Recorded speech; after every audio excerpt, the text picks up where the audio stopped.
ஓடுகின்ற பஸ்ஸை ஓட்ட வேண்டும், ஓட்டையாக இருக்கின்ற பஸ்ஸை ஓட்டக்கூடாது என்று தமிழக பேருந்தை சுட்டிக்காட்டி புதுச்சேரி துணைநிலை ஆளுநர் தமிழிசை கிண்டலாக பேசியது சர்ச்சையை ஏற்படுத்தியுள்ளது.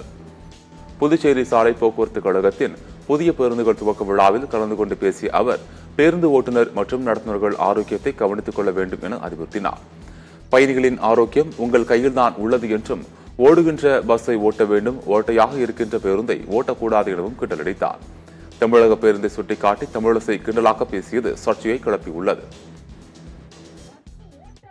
ஓட்ட விழுந்த பஸ் ஓட்டக்கூடாது, ஓட்டுகிற பஸ் ஓட்டணும், அதுதான் நம்மளோட ஆசை. ஓட்ட விழுந்த பஸ்ல விழுந்து மக்கள் விழுந்து அப்படிலாம் இருக்கக்கூடாது. ஓட்ட வேண்டிய பஸ் ஓட்ட இல்லாம ஓட்டதை ஓட்டணும். சில இடங்கள்ல பாத்தீங்கன்னா பஸ்ஸுக்குள்ள கொடை பிடிச்சிட்டு போற வேண்டிய சூழ்நிலை வந்திருக்குது. அப்படிலாம் இல்லாம நல்ல பஸ்ஸாக, ஓட்டை விழாத பஸ்ஸாக, ஒழுகாத பஸ்ஸாக மக்களுக்கு கொடுக்க வேண்டும் என்பதுதான் நமது ஆசை.